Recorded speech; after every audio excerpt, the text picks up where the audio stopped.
Welcome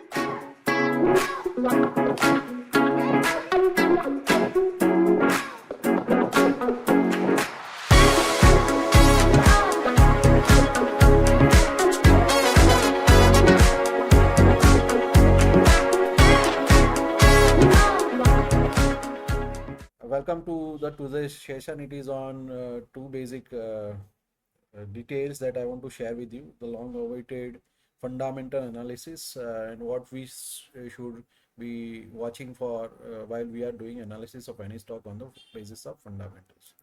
And so, what is basic of fundamental analysis? Let's remove the word fundamental from the analysis.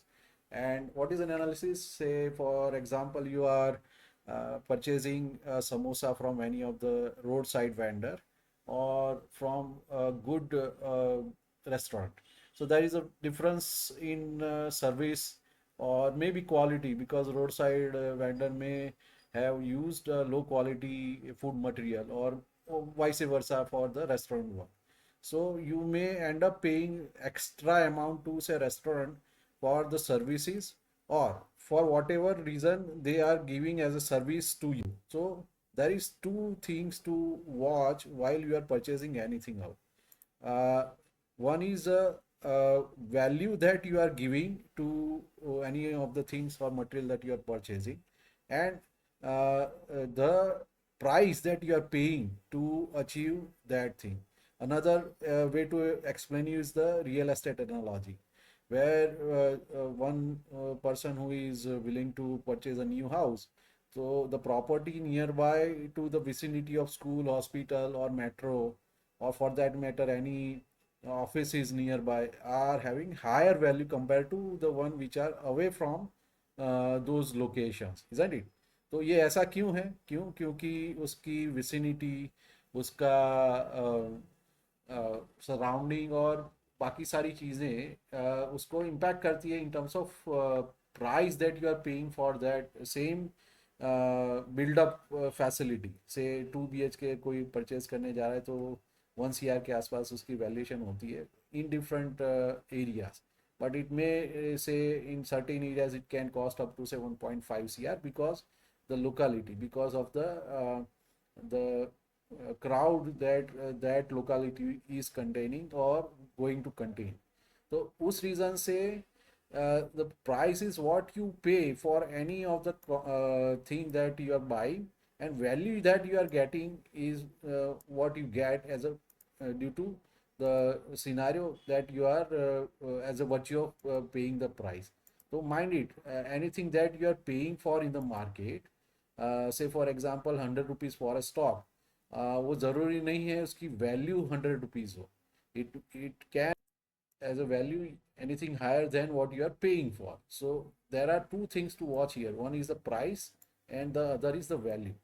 Now we'll see one by one what is what I'm talking. It will make sense after some after a while. So the price that you are paying for any of the company is to be looked at the perspective of the earning that it is getting. So one of the factors that we need to look for any stock to purchase is the price to earning ratio.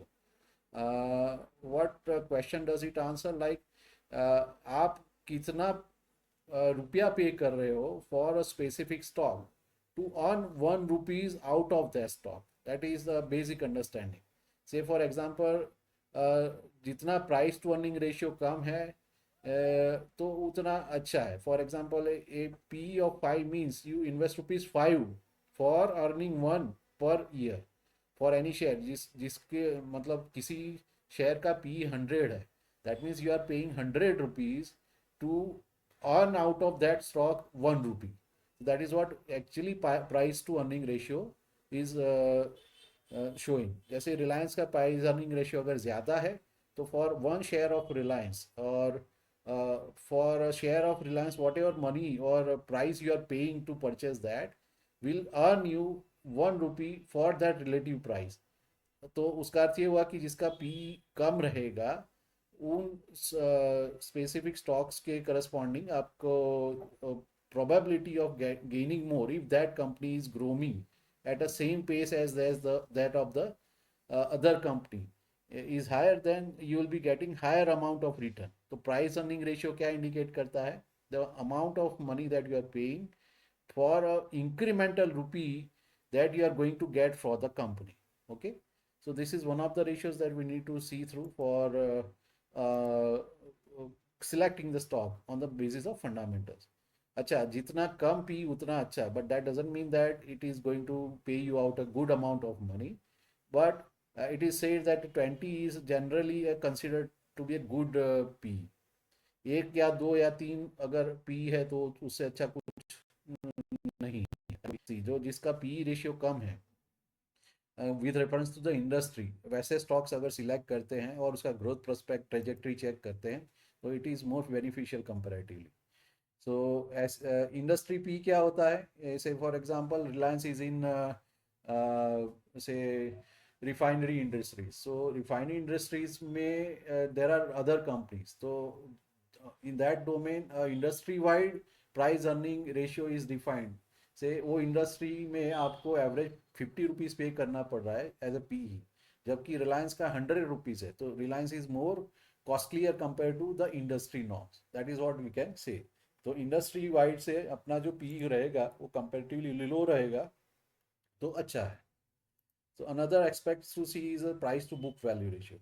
What is book value? Book value ऐसा है जितने assets company के पास है वो minus जितने liabilities है उनको निकाल के जो वैल्यूएशन बनती है उसको बुक वैल्यू बोलते हैं.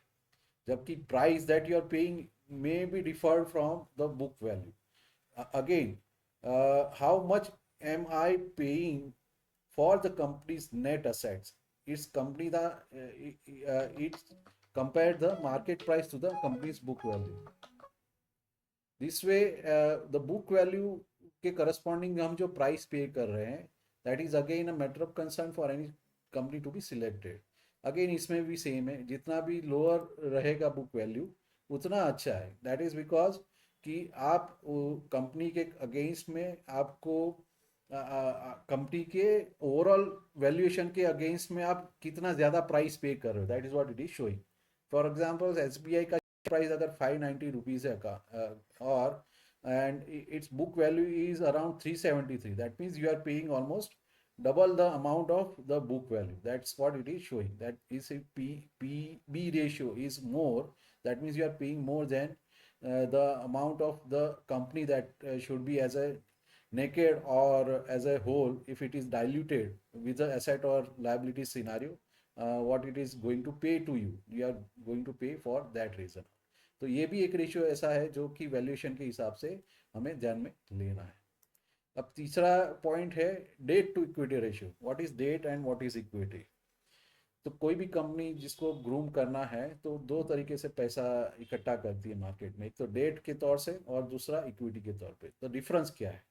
तो डेट ऐसा है जिसमें आप पेपर पे ऑन पेपर या ऑन कॉन्ट्रैक्ट बेसिस और on legal terms you are writing out something that I will be paying this much amount on X interval until the whole and soul principal is getting paid.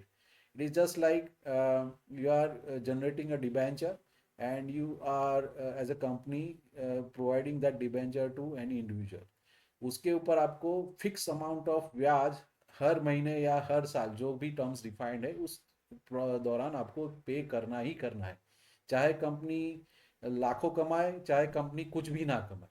So debt are the kind of entities for which the company are supposed to pay a fixed amount of interest against the equity, where equity is what? It is a share or asset which is getting distributed among the owners of the company. इसमें equity में liabilities कम है. That means equity will be having relatively low weightage toward debt. कैसे? जैसे कोई company अगर कल की date में बैंकरप्ट होती है तो उसके एसेट्स डिस्पर्स होते हैं एंड आफ्टर दैट जो पैसा आता है कंपनी के पास उसमें से सबसे पहला हक बनता है उनके डेटर्स का. मतलब जिन्होंने पैसे कंपनी में लगाए थे एज अ डेट तो उनको कंपनी को पहले पैसे पे करने होते हैं. उसके बाद आता है शेयर प्रेफरेंशियल शेयर होल्डर्स का और उसके बाद आता है शेयर होल्डर्स का जो इक्विटी के टर्म्स में होता है। इन दैट सेंस अगर कंपनी के पास डेट ज़्यादा है तो उसका अर्थ ये है कि जो कुछ कमाई वो करेगी after sales and other things, वो कमाई में से एक पोर्शन उसको हमेशा डेट के ब्याज में, इंटरेस्ट में देना पड़ेगा। तो जिसका डेट ज़्यादा है उसको ज़्यादा ब्याज देना पड़ेगा, जिसका डेट कम है उसको कम ब्याज देना पड़ेगा। इन अदर टर्म्स से एनी कंपनी इज अर्निंग से 100 रुपीज़ एंड उसके पास डेट इतना है कि जिसमें उसको 50 रुपया डेट पे करना है, तो एक्चुअल अर्निंग कितना हुआ 50 रुपीज़। क्यों? क्योंकि आफ्टर द अर्निंग जो डेट है उसको उसका इंटरेस्ट उसको हमेशा पे करना है। तो जो नेट अमाउंट उसने अर्न कितना किया 50 रुपया। इन केस किसी कंपनी के पास कम डेट है तो आफ्टर अर्निंग 100 रुपीज़ उसको अगर मान लो 10 रुपया डेट देना है, तो 10 रुपया डेट देने के पास उसकी नेट अर्निंग हुई 90 rupees. In that sense debt to equity ratio has to be low comparatively for any of the company. ये अगेंस्ट ये भी रिलेटिव चीज़ है। कुछ कंपनीज में डेट टू इक्विटी रेशियो बहुत ज़्यादा होता है। क्यों? क्योंकि उनका मॉडल ही डेट ड्रिवन होता है। For example telecom sectors companies जहाँ पे डेट बहुत ज़्यादा है, क्योंकि उनका deployment in the field on the basis of debt ही हो सकता है। मतलब इंफ्रास्ट्रक्चर ड्रिवन कंपनीज के डेट्स ज़्यादा होते हैं। और फिर again against the industry norms, जिसके डेट इंडस्ट्री नॉर्म्स के हिसाब से आपके रिलेटिव डेट्स कम है तो अच्छा है। ऐसा बोला जाता है कि एक से कम वाला डेट टू इक्विटी रेशियो वाला कंपनी अच्छा माना जाता है। बट इन जनरल एक से दो के बीच में मॉडरेट कहा जा सकता है, but it can not be the case where the debt shouldn't be more than at least two, more than two value in terms of the ratio analysis. तो ये एक पॉइंट है। उसके बाद आता है द ग्रोथ गजीज। इसमें तीन फैक्टर्स हमें देखने होते हैं, रेवेन्यू, प्रॉफिट्स एंड नेटवर्थ। अब नेटवर्थ क्या है? या तो मार्केट कैप जिसको बोलेंगे या net worth. What is market cap actually? Market capitalisation is the number of equity shares in the market multiplied by the current price of that share. तो Reliance का मान लो 3,000 रुपया, अभी तो 2400 के आसपास होगा, 3,000 रुपया प्राइस है और उसके मान लो 10,000 मार्केट में शेयर्स है, तो उसका मार्केट कैपिटलाइजेशन हो जाएगा 10,000 मल्टीप्लाई बाई 3,000। तो ओवरऑल जो है वो मार्केट कैप हो गया। तो मार्केट कैप वो हो गया जो नेटवर्थ के हिसाब से, नेटवर्थ उसके हिसाब जो बंदा या शेयर इक्विटी का प्राइस रहता है उसके नेटवर्थ के हिसाब से उसमें कैलकुलेशंस में आता है। अभी रेवेन्यू क्या है? Revenue is in simple terms it is a sales of a company. कोई हम कंपनी में क्या होता है, कोई भी या तो सर्विसेज सेल्स होती है या प्रोडक्ट सेल होती है या what ever domain company is, it is the main thing is a revenue. तो उसको टॉप लाइन भी बोलते हैं, तो मतलब कितना धंधा किया है उसके अदर टर्म्स में अगर हिंदी में बात करें तो revenue is kind of total sales in the company after specified time. Say normally हम एक साल के बाद कंपनी का या तो ये क्वार्टर ऑन क्वार्टर ये देखते हैं रिजल्ट्स के हिसाब से, तो उसमें उसने सेल्स कितना किया है। और सेल्स के ऊपर ही प्रॉफिट रहता है। तो सेल्स के जितना सेल ज़्यादा उतना प्रॉफिट अर्न करने का भी ज़्यादा रहता है। तो ये कैसे पॉसिबल है? ऑब्वियस सी बात है, कंपनी अगर कोई प्रोडक्ट या सर्विस सेल्स कर रही है और उसका धंधा ज़्यादा हुआ, सेलिंग ज़्यादा हुआ, तो प्रॉफिट ऑटोमेटिकली ज़्यादा होगा। नेट वर्थ क्या है? ये जो टोटल वैल्यू जैसे मैंने अभी बताया, number of equity shares multiplied by the number of multiplied by the current price. तो ये सब तीन चीज़ें भी हमें देखनी चाहिए कि कंपनी का ग्रोथ ट्रेजेक्ट्री में क्या साल ऑन साल उसका सेल्स बढ़ रहा है, क्या उसका प्रॉफिट बढ़ रहा है, बॉटम लाइन जिसको बोलते हैं। और नेट वर्थ ऑब्वियसली प्राइस अगर क्या कंटिन्यूस स्टेट में, इंक्रीजिंग स्टेट में है। Actually prices are following this things like revenue and profits in the market. तो ये तीसरी चीज़ हमें देखनी चाहिए while we are doing the fundamental analysis. चौथा चीज़ देखना चाहिए शेयर होल्डर पैटर्न, जिसमें अगर कंपनी पब्लिक में लिस्टेड है, जो जिसका आईपीओ पब्लिक में इशू हुआ है, उन कंपनीज में एट मैक्स कंपनी के ओनर्स के पास 75% का स्टैक हो सकता है एट मैक्स। अगर किसी कंपनी के पास ये भी हो सकता है कि वो शेयर जो है 75% की जगह 60%, 40%, 50% हो सकता है। It depends. अगेन वो जो कंपनी ने मार्केट से पैसा उठाया है in terms of share equity, तो पब्लिक में अगर नंबर ऑफ शेयर ज़्यादा रहेंगे तो उसकी मतलब लिक्विडिटी पब्लिक में ज़्यादा है, तो हो सकता है कि उसकी प्राइस वैल्यूएशन कंपनी के किसी भी नॉर्मल चीज़ या तो किसी भी न्यूज़ के हिसाब से ज़्यादा फ्लक्चुएट हो सकते हैं। तो that is another aspect to see through. Again foreign investor and DIIs जो इंस्टीट्यूशनल इन्वेस्टर्स हैं, उनका share respect to the share holding कितना है वो भी एक इम्पॉर्टेंट फैक्टर है। बाकी रिटेल्स एंड अदर्स जिसमें पब्लिक आती है और बाकी नॉर्मल इंसान या तो एक स्पेसिफिक कॉन्सेंट्रेटेड बड़ा बंदा है जैसे राकेश झुंझुनवाला एंड टीम, उसका भी इस रिटेल और अदर्स के उसमें शेयर हो सकता है। तो ये भी हम देख सकते हैं। अगेंस्ट इट एक और भी चीज़ होती है, अगर प्लेजिंग होता है, जो प्लेजिंग क्या चीज़ है, अगेन कंपनी के मालिक या तो प्रोमोटर्स के पास जितने भी शेयर्स है उनको उसने उसके अगेंस्ट में लोन लिया है, तो उसको प्लेजिंग बोलते हैं। अगर प्लेजिंग है that means again the company is indebted even though if it is a public limited, if the promoters have placed the shares, then it is not good conditions. Normally the higher valuation of promoter shareholding is good, considered to be good। जितना भी public या तो free float कम रहेगा उतना उस share के ऊपर market में डिमांड बनी रहेगी, क्योंकि सप्लाई कम है और रिटेल या लिक्विडिटी कम है। तो उस तरह से आपको शेयर होल्डिंग पैटर्न्स भी इंपॉर्टेंट है इन चीज़ों को देखने के लिए।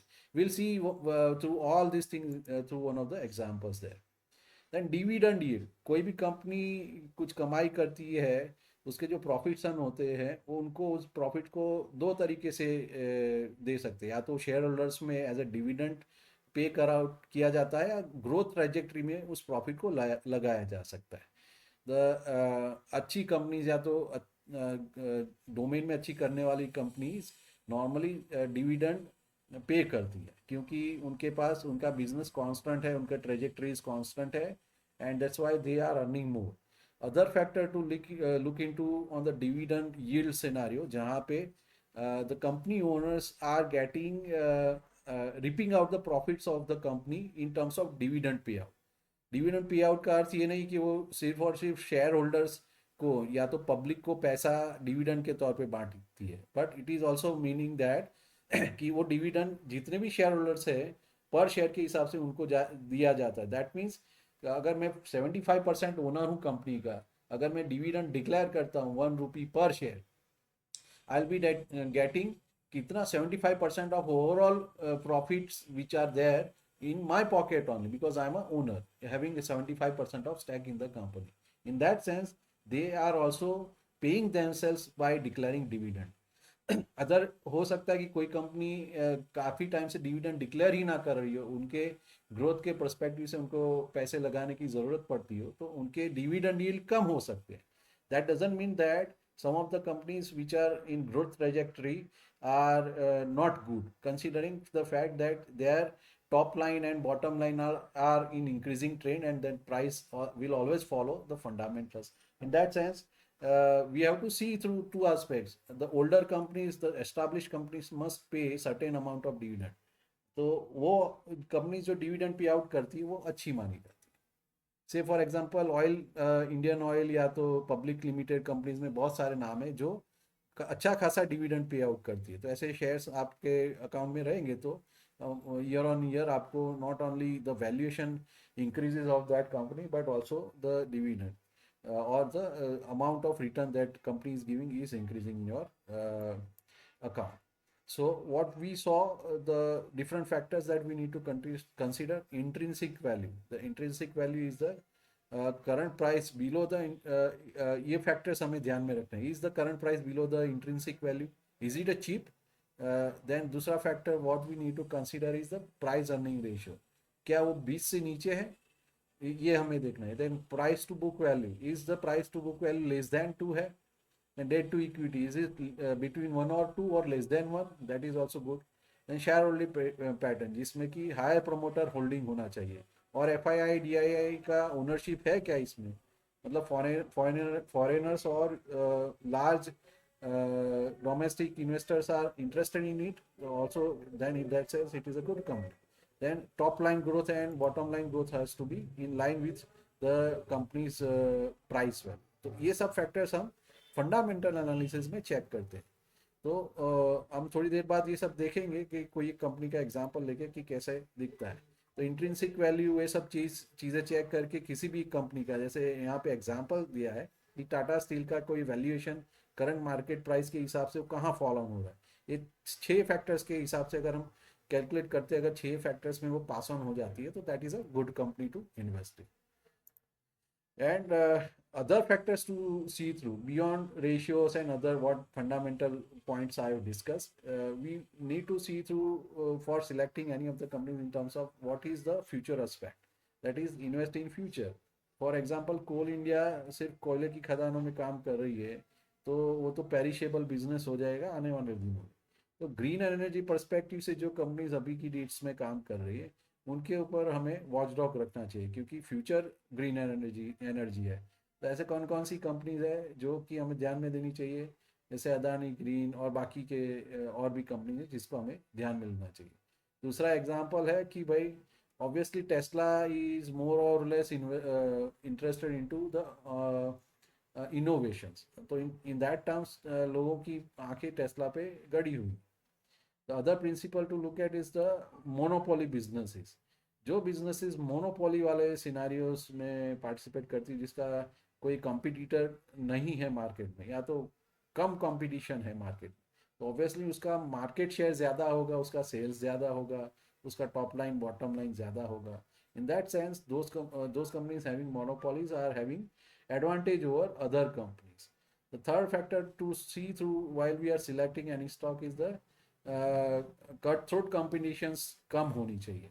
इसमें कि मार्केट शेयर अगर किसी कंपनी का बहुत ज़्यादा है in the same domain, that is a more lucrative company compare to the smaller one, जहाँ पे आपको रिमेनिंग नीश एरियाज में अगर हाथ पैर मारने पड़े for any reason out, then there will be the case where the profits are distributed in that sense. So the giants in the relative domains are more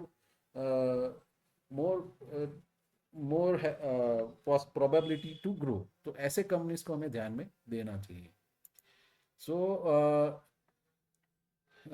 smart investing के लिए profitable और growing companies में invest करना चाहिए. And always peer performance को हमें देख के इन्वेस्ट करना चाहिए.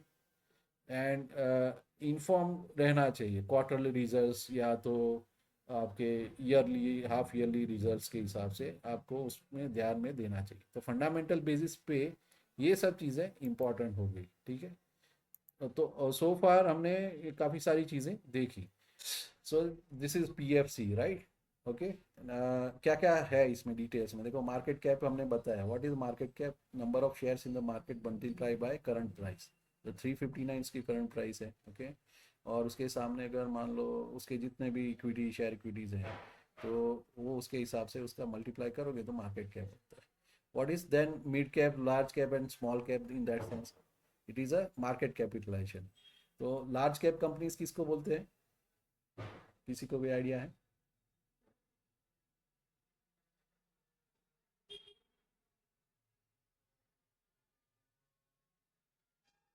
क्या क्या?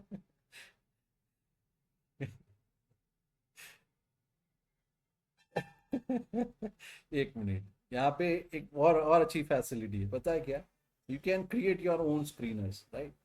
क्रिएट न्यू स्क्रीन करेंगे, यहाँ पे लिखेंगे मार्केट कैपिटलाइजेशन ग्रेटर देन कितना बोला, 50,000. ये करोड़ में है. ग्रेटर देन 50, ये क्वेरी रन करेंगे, कितनी कंपनीज आई? 200 कंपनीज. सो इन सभी के मार्केट कैप 50,000 करोड़ से ज़्यादा है. Are they large cap companies?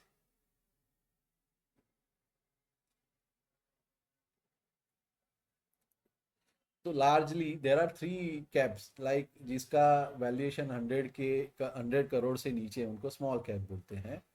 Normally 5,000 crore तक मिड कैप बोलते हैं, 5,000 करोड़ के ऊपर उसको लार्ज कैप बोलते हैं, ये नॉर्मल अंडरस्टैंडिंग। ओके, अब ये डिपेंडेंट है कि डिपेंडिंग अपॉन भाई कौन से फैक्टर के हिसाब से आप मार्केट कैप को कैलकुलेट करें। ठीक है, अब पीएफसी की बात करते हैं। तो पीएफसी में हमने क्या बोला कि मार्केट कैप कैसे दिखता है, right.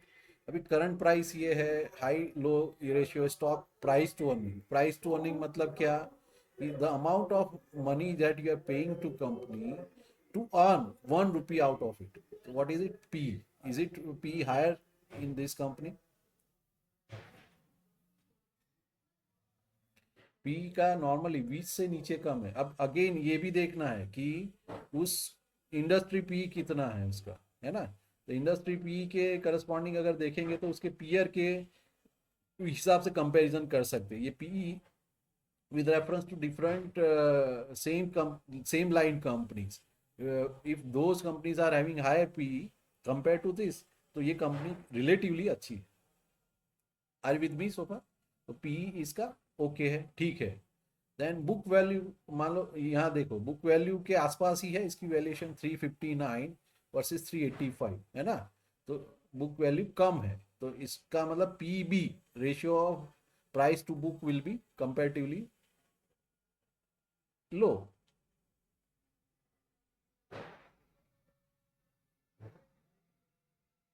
Right. So it is a good company to invest in as far as the fundamentals are concerned. Looking at other aspects as well. What are other aspects we'll see through. ROCE, ROE हमने अभी बताया नहीं है, छोड़ देते। What is the face value? Face value is the value on which the company has listed into the market. ठीक है। Now comes the different aspect that we need to look at. देखो price to book value एक से कम है। Okay. There are different aspects while we are studying the fundamentals. अभी इसको side में रख देते हैं, चार्ट को। जब हम ये फंडामेंटल्स चेक करते हैं तो चार्ट को साइड में रख देते हैं। What we should see as aspect, भाई पीयर कंपैरिजन में उसका प्राइस अर्निंग रेशियो ज़्यादा कम है। ऑपरेशनल प्रॉफिट मार्जिन, ओपीएम मतलब ऑपरेशनल प्रॉफिट मार्जिन कितना है वो भी इंपॉर्टेंट है। मार्केट कैपिटलाइजेशन कितना है वो मैटर करता है, क्यों नहीं मैटर करता है? उसका सेल्स और ट्रेजेक्ट्री ग्रोथ मैटर करता है।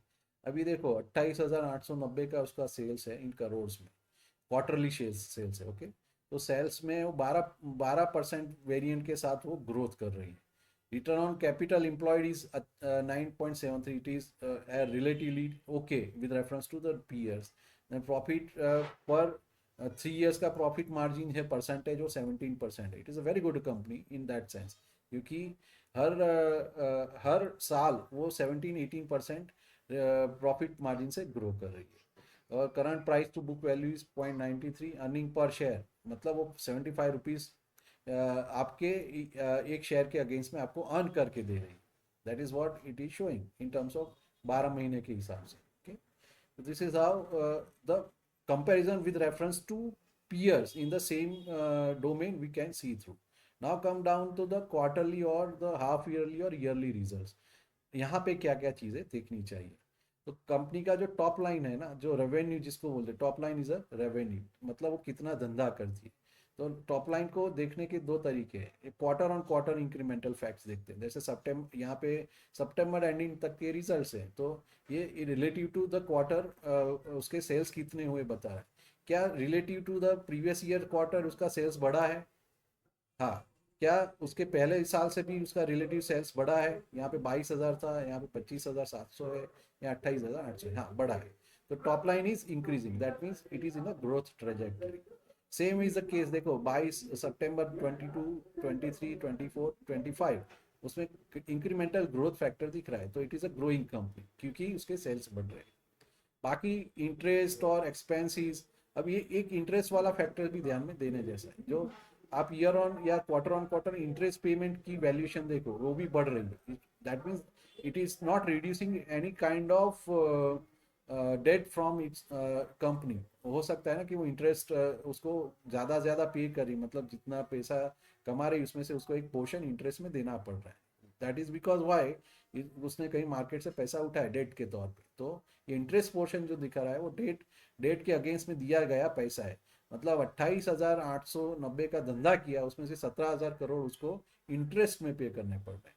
फिर एक्सपेंसेस की बात आती है, कंपनी के खुद के खर्चे, जिसमें एम्प्लॉय की कॉस्ट आ गई, फलाना दिखना, कोई डेवलपमेंट आ गया, कोई रेवेन्यू लॉस आ गया, कुछ भी आ गया, वो जो चीज़ दिखा रही है वो एक्सपेंसेस दिखा रही है। तो 28,000 में से 17,000 तो इंटरेस्ट में गए, 1,500 उसको कॉस्ट बाकी के एक्सपेंसेस में गए, तो इसको डिडक्ट करने के बाद जो बचा उसका फाइनेंशियल प्रॉफिट बचा। This is a bottom line, this is a top line, this is bottom line. Obvious बात है, अगर टॉप लाइन बढ़ेगा तो बॉटम लाइन भी बढ़ना चाहिए रिलेटिवली। तो आप देखोगे कि क्वार्टर ऑन क्वार्टर अगर रेवेन्यू बढ़ा है तो आपके फाइनेंशियल प्रॉफिट में भी इंक्रीमेंटल फैक्ट्स होंगे। 6600 7400, यहाँ पे सॉरी 8600, 9300 एंड 10,100, तो it's a very good thing. अभी अगेंस्ट द रेवेन्यू उसका प्रॉफिट मार्जिन कितना है, फाइनेंशियल मार्जिन, मतलब वो 35% ऑफ द प्रॉफिट रिटेन कर रहा है आफ्टर सेल्स। उसका खर्चा निकालने के बाद 10,000 जो है, ये 28,000 का 35% है जो कि वो रिटेन कर रहा है। It's very good company in that sense. so that means it is year on year क्या ये मेंटेन कर पा रहा है। This is what we need to see financial margins in terms of the earning profit ratios. इसमें 34% यहाँ है, 39% 23 में था, सितंबर 23 में, एंड 36% यहाँ पे 35। मोर और less it is maintaining that ratio, it is again in a good condition to watch for. Then ये सब अदर इनकम हो सकता है, किसी ने और पैसा, मतलब the sources of income can be anything, like उसने अपने रेवेन्यू या तो एक्स्ट्रा लिक्विड अमाउंट को कहीं और इन्वेस्ट कर दिया, उसका ब्याज आ गया, या किसी के पास से पैसा आना था उधारी का, वो वापस आ गया, तो other source of income can be anything.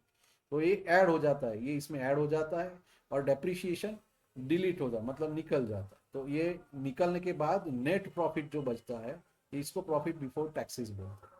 दोस्तों टैक्सेस के बाद उसका टैक्स 22% के रेशियो के हिसाब से कटने के बाद जो अमाउंट है 7834, ये डिस्ट्रीब्यूटेबल प्रॉफिट है अमॉन्ग द शेयर होल्डर्स। ये प्रॉफिट जो है अगेंस्ट द अवेलेबल शेयर के अगेंस्ट में अर्निंग पर शेयर के तौर पे वो यहाँ माना जाता है। तो जिसका ईपीएस ज्यादा with reference to overall comparison मतलब अर्निंग पर शेयर जिसका ज्यादा है उसका क्या मतलब हुआ कि वो अच्छा खासा पैसा दे रही है। यहाँ पे देखो पीएफसी का 75, that is a good company जिसका ईपीएस ज्यादा है, बट वो कंपेरेटिव एनालिसिस पे पता चलता है। so it is showing it is on year basis, this is a quarterly one, okay? EPS it is giving as a 17, it's a good EPS, earning per share. Net profit, non performing assets are the assets जिसके against में PFC ने अगर किसी को loan disburse किया है, तो ये जो एनपीएस है ना, ये कम होना चाहिए। मतलब क्या कि जो स्मॉल फाइनेंस जो फाइनेंशियल कंपनीज होती है, वो उसका अर्निंग मैकेनिज्म क्या होता है, जैसे बजाज फाइनेंस है या कोई भी फाइनेंस कंपनी, वो लोगों को उधारी पे पैसा देती है। तो उधारी के पैसे की वसूली अगर 100% तो हो नहीं सकती, कोई अगर बंदा पे नहीं करता है तो नॉन परफॉर्मिंग एसेट्स में चला जाता है। दैट मीन्स उससे उससे ना आने की उम्मीद है, ना वो पैसा वापिस तुमको मुद्दल आने की उम्मीद है, उसको नॉन परफॉर्मिंग एसेट बोलते हैं। तो उस केस में जिन जिन कंपनीज में फाइनेंशियल इम्प्लीकेशन या तो फाइनेंशियल लिटरेसी मॉडल है या तो फाइनेंशियल अर्निंग मॉडल है, उन केस में एनपीए होता है। एनपीए कम हो उतना अच्छा है। इस केस में नॉर्मली 0.31 दिख रहा है, रिलेटिव इस क्वार्टर का आया नहीं है, तो अभी 0.31 0.84 ये रिड्यूसिंग टर्म्स में। ऐसे देखेंगे तो 1.27 से चालू हुआ, अब कम होते होते 0.31 है, it is very good sign. तो ओवरऑल अभी जब तक देखा हमने इन टर्म्स ऑफ ये क्वार्टरली रिजल्ट्स, तो उसके क्वार्टरली रिजल्ट्स अच्छे हैं।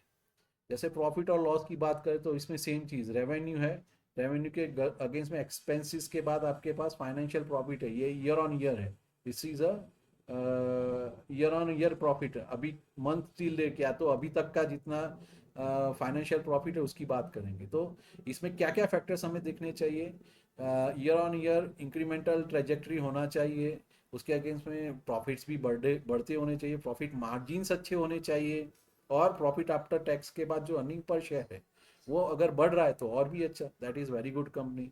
अगर डिविडेंड देखो, डिविडेंड पे आउट भी कर रहा है, तो pay out ratio year on year 23% तो डिविडेंड में पे कर रहे हैं, that is also another good aspect to see. तो this is what we can see on terms of, ऊपर का देखा हमने क्वार्टरली रिजल्ट्स, ये प्रॉफिट और लॉस अकाउंट देखा हमने ऑन ईयर ऑन बेसिस। वो क्वार्टरली रिजल्ट्स आप 6 मंथली या ईयरली टर्म्स में भी देख सकते हो। बैलेंस शीट में हमको कुछ एबनॉर्मलिटीज नहीं मिलनी चाहिए इन टर्म्स ऑफ, जितना देखोगे ना, जितना एसेट्स है उतना ही लायबिलिटीज है। तो असेट्स का distribution in terms of liabilities कहाँ होता है, वो यहाँ पे बैलेंस शीट में दिखता है। Reserves are suppose to be in incremental form. Reserves incremental form का अर्थ ये है कि आपके पास जो कुछ कमाई हो रही है वो आपके बैंक अकाउंट में, या तो आप ग्रोथ ट्रेजेक्ट्री में कहीं रखने के लिए उसको साइड पे रख रहे हो उस अमाउंट को। तो आप देखोगे कि यहाँ 26,000 से बढ़ के 1,23,000 के रिजर्व्स हो गए। अब देखो यहाँ बोरोइंग के नाम पे क्या स्टेगनेंसी है या बढ़ोतरी है, वो भी एक अदर फैक्टर देखना है। देखो आप ईयर ऑन ईयर देखेंगे 15925 से बढ़ के 10 मतलब 1961, ये एक मतलब 10 गुना उसने बोरोइंग भी करी है। तो आप ऊपर आप देखोगे ना, जो टॉप अर्निंग में के बाद आपका यहाँ पे हमने जो इंटरेस्ट पेमेंट टर्म्स दिख रहा है, इंक्रीमेंटल इंटरेस्ट पेमेंट टर्म क्यों दिख रहा है, क्योंकि आपकी बोरोइंग्स ईयर ऑन ईयर बढ़ रही है। तो जो डेट ड्रिवन कंपनीज होती हैं उनकी बोरिंग ज़्यादा होती है relatively.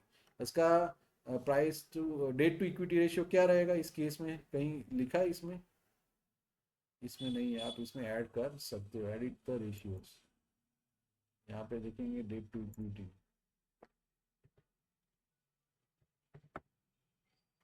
Date to equity ratio ये ऐड कर दिया।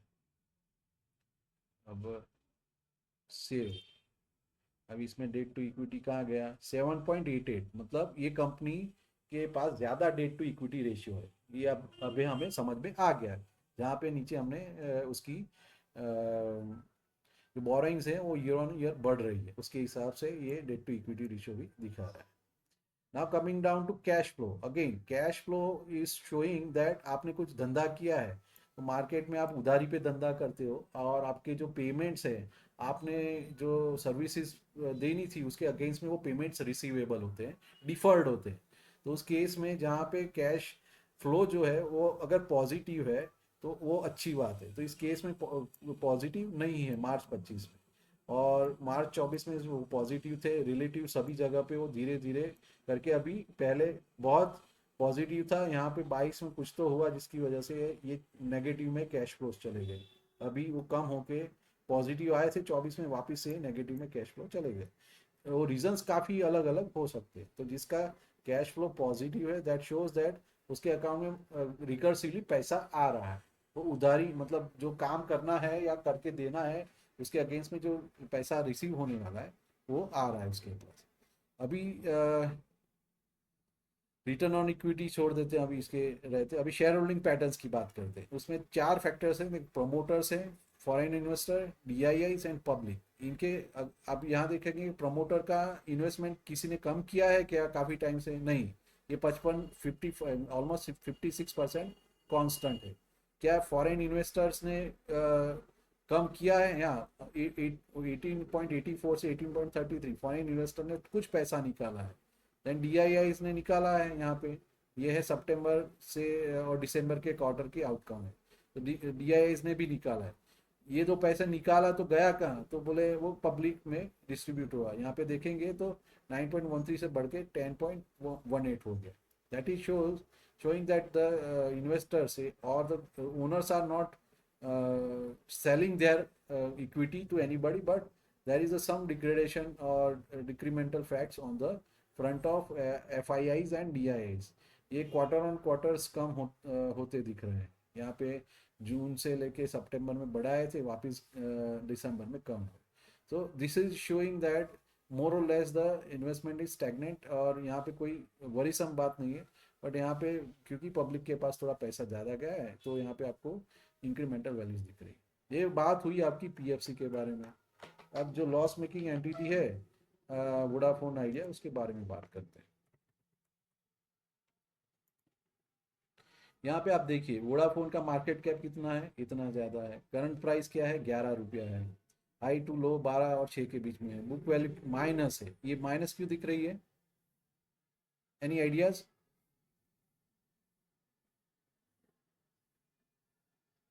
है कि सब चले गए?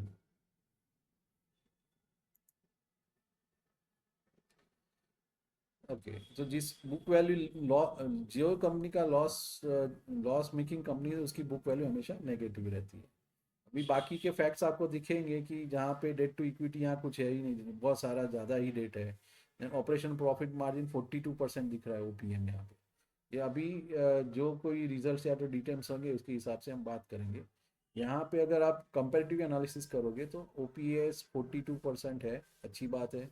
अगर हेक्साकॉम सेम रिलेटिव्स में ये रिलेटिवली अच्छा है, वोडाफोन आइडिया का ऑपरेशनल प्रॉफिट मार्जिन अच्छा दिख रहा है, जबकि भारतीय एयरटेल का और अच्छा है 56। अभी दो ही तीन ही एंटिटीज काम कर रही है, रिलायंस कम्युनिकेशन का नेगेटिव है, एमटीएनएल का नेगेटिव है, टाटा टेक का 48 है, वो भी इन लाइन बोल सकते हैं वोडाफोन आइडिया के। बट आप देखोगे तो जो जो कंपेरेटिव कंपनीज है उसके ऑपरेशनल प्रॉफिट मार्जिन रिलेटिवली अच्छे हैं compare to Vodafone. So again it's an below average scenario जहाँ पे चार पांच कंपनीज के बीच में इसका ऑपरेशनल प्रॉफिट मार्जिन कम है। Then quarter on quarter sales का जो वेरिएंस है, ये क्वार्टर ऑन क्वार्टर सेल्स की डिटेल में है। देखो ये सेल्स देखो और ये सेल्स देखो, बाकी के सेल्स भी आप चेक कर सकते हो जहाँ पे कंपेरेटिव एनालिसिस कर सकते हो। तो sales are not happening as per the requirement. Profit 3 साल के प्रॉफिट मार्जिन बढ़ने के परसेंटेज में वेरिएंस देखो 3 साल के हिसाब से, यहाँ पे 1% पे प्रॉफिट बढ़ रहा है, यहाँ पे 83 और 143। तो बुक वैल्यू तो लिखी नहीं क्योंकि बुक वैल्यू अभी कम ही हो गई, अर्निंग पर शेयर नेगेटिव है, इसका ज़्यादा है। तो ये लॉस मेकिंग एंटिटी है। Net profit quarter on quarter कितना है, ये नेगेटिव है, पॉजिटिव है, ये पॉजिटिव है। This are the different fundamental things. Now you see against the sales increments अभी कहाँ पे बैठे हैं। तो क्वार्टर ऑन क्वार्टर सेल्स के हिसाब से 10,600 की सेल्स थी 22 में, तो थोड़ी बढ़ी, उससे और थोड़ी बढ़ी, और उससे और थोड़ी बढ़ी, तो सेल्स तो बढ़ रही। प्रॉफिट में क्या दिख रहा है, 4,000 से बढ़ के 4200 हुआ, यहाँ 4500 हुआ, ये 46, ये भी बढ़ रहा है। प्रॉफिट मार्जिन जो सेल्स है उसके अगेंस्ट में कितना है वो दिखा रहा है। यहाँ पे देखेंगे तो 4685 would be 42% of the overall sales, that's why it is showing the high profit margin. अब यहाँ पे इंटरेस्ट का पोर्शन चेक करो, that is where the problem is, जहाँ पे आप जो नेट प्रॉफिट है उसका इंटरेस्ट डिडक्ट हो जाएगा और डेप्रिसिएशन भी डिडक्ट हो जाएगा, उसके बाद जो बचेगा प्रॉफिट बिफोर टैक्स बचेगा। तो यहाँ पे इसलिए प्रॉफिट बिफोर टैक्स नेगेटिव आ रहा है, that's where the earning per share is coming to be negative, या तो पीई रेशियो और बाकी सब नेगेटिव में आ रहे हैं इसके। अभी सेल्स के अगेंस्ट में ईयर ऑन ईयर की बात करते हैं, ईयर ऑन ईयर डेटा है, ये लास्ट साल का ईयर एंडिंग डेटा था, अभी अभी तक का डेटा है टीटीएम वाला। टीटीएम मतलब दिसंबर एंडिंग तो नहीं होगा, शायद सितंबर एंडिंग होगा लास्ट, क्योंकि सितंबर के रिजल्ट्स इसमें मार्क्ड आउट है। तो इसके हिसाब से अगर देखेंगे तो सेल्स का ग्रोथ रिलेटिवली स्टैग मतलब 41 42 इंटेक्ट है, but what ever it is here it is the depreciation value and the interest part which is making the company का ये जो ओवरऑल बुक वैल्यू है उसमें जो घट्टा पड़ रहा है, इसकी वजह से पड़ रहा है। Now you see the other aspect that equity capital against the reserves, see the reserves, this is showing what is it, it is there in losses। जिस कंपनी का रिजर्व पॉजिटिव है मतलब वो प्रॉफिट में है, ठीक है। तो ये इतने रिजर्व्स उसके कम है, जबकि उसकी इक्विटी कैपिटल कितनी है, 1,08,343 के अगेंस्ट में 2 लाख के आसपास उसके डेट्स पड़े हैं, डेट्स नहीं पड़े, वो बोलते हैं उसके ऊपर उधारी चढ़ चुकी है, रिजर्व्स नेगेटिव्स पड़े हैं, उसको इतने पैसे अभी देने बाकी है। Even though company is getting liquidated it will not be able to give this much, क्या बोलते हैं, this much thing in the market. So it is not a good condition here. Again borrowings और भी है, आप देखेंगे borrowings के नाम पे इंक्रीमेंटल फैक्ट्स आपको दिखेंगे यहाँ पे, आप सी ईयर ऑन ईयर आप देखेंगे तो बोरोइंग्स कितने सारे बढ़ गए हैं, that is again adding into this reserves plus, मतलब ये सब टोटल मिला के ये सब बढ़ जा रहा है, that is how the valuation comes to be negative in overall scenario. यहाँ तक सबको समझ में आ गया। एंड अगेन सी ये the cash flow is positive so far, क्योंकि उसको कुछ अकाउंट रिसीवेबल आने वाले हैं, तो वो टाइमली आ रहे हैं। रेशियो एनालिसिस में नहीं जाते, डेटर्स डेट्स हमेशा नेगेटिव ही रहेगा इस केस में, क्योंकि वर्किंग कैपिटल नेगेटिव है। शेयर होल्डिंग पैटर्न्स में देखो कि कंपनी के ओनर्स के पास क्वार्टर ऑन क्वार्टर्स इनके प्रोमोटर्स के शेयर्स कम हो रहे हैं। ये हमेशा से दिख रहा है, काफ़ी टाइम से, ये क्वार्टर ऑन क्वार्टर की वैल्यूएशन से। एफआईआई के ने भी पैसा निकाल लिया है, डीआईआई धीरे धीरे बढ़ा रहा है, पता नहीं इसलिए शायद अभी प्राइस वैल्यूज बढ़ रही है। गवर्नमेंट के पास इसका 49% स्टैक हो चुका है, एंड द पब्लिक है इज हैविंग ऑलमोस्ट 14 और 15% available liquidity in the market, जो भी कम हुई है because of the intervention of government in between. यहाँ पहले इतना नहीं था, या ठीक है, तो ये इसकी वजह से यहाँ पे ये शेयर होल्डिंग डिस्ट्रीब्यूशन दिख रहा है। सो ओवरऑल देखें तो बाकी सब एस्पेक्ट्स के हिसाब से इसमें कोई दो राय नहीं है कि अभी भी उसकी वैल्यूएशंस कम है, और why should not invest in such a company. अभी किसी को कौन सी कंपनी में इन्वेस्ट करना चाहिए ये देखने के लिए you can generate different screeners.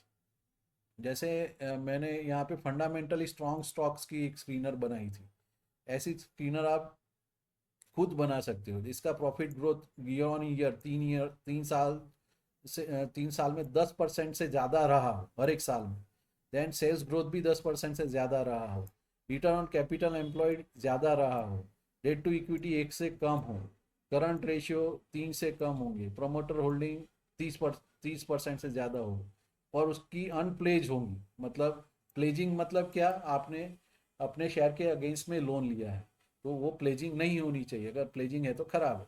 Then fresh cash flow आ रहा हो किसी में, किसी तरह से उसमें कोई फंडिंग आ रही हो, वैसे शेयर्स को अगर हम स्कैन करेंगे, तो अगर हम इसको क्राइटेरिया स्ट्रिंजेंट बना देंगे, 10 की जगह पे अगर 20 रख देंगे, यहाँ पे 20% ईयर ऑन ईयर ग्रो कर रही है, मतलब हर तीसरे साल में वो डबल हो रही है। ऐसी कंपनीज की बात करेंगे तो ऐसी 158 कंपनीज हैं जिसका year on year operational profit margin अच्छा है और ग्रोथ ट्रेजेक्ट्री अच्छा है। तो अगर ऐसा स्कैन करेंगे 158 out of how many, I don't know कितना कंपनीज का आ जाएगा। You can very well study the fundamental, ये सीधा सीधा रिजल्ट्स आपको दे देता है। This is how you can study different stocks जो कि फंडामेंटली अच्छे हैं। अब उसमें वैल्यूएशंस कहीं ना कहीं कम ज़्यादा रिलेटिव हो सकती है। So hope I make you understand very basics about the fundamentals and the things that we need to check for any of the companies. You can enter on any of the fundamentally good stock at their very bad phases. But वो bad phase कभी आपको पता नहीं रहेगा कि कब लो बन सकता है। आज की डेट में अब पीएफसी की बात करें वीक ऑन वीक बेसिस पे, अभी भी वो डाउन ट्रेजेक्ट्री में चल रहा है। It is not coming out of that down trajectory. कैसे पता चला? ये दो लाइन, ये आपका करंट रेजिस्टेंस लाइन है। इस रेजिस्टेंस लाइन को और एक्सटेंड करेंगे तो इसी it is on the basis of market analysis, it is showing that it is in down trajectory. You never know कब तक डाउन जाएगा, ठीक है। whenever you find anything on the pattern scenario, you should enter into the stocks. PFC में अभी invest करने का कोई मतलब नहीं है, बिकॉज वो अभी डाउन ट्रेजेक्ट्री में, इस लाइन को ब्रेकआउट करेगा तब जाके हम इसमें उसको रिव्यू करके आगे बढ़ सकते हैं। Any of the fundamental company, for example Dixon हमारे सामने अच्छी कंपनी है या नहीं? डिक्सन में अभी एंट्री कर सकते हैं क्या? ये सब भूल जाओ अभी, इसके बेसिस पे बात करें तो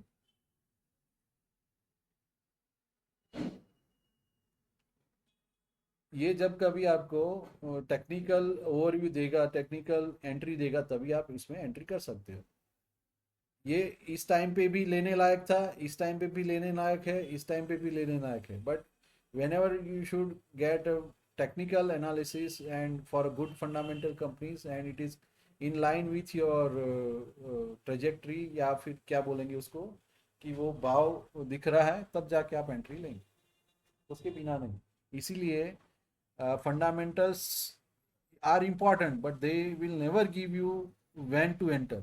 वो कहाँ से पता चलता है? हमको टेक्निकल से पता चलता है। तो हमको दोनों साइड आनी चाहिए एनालाइज करने के लिए। ओके।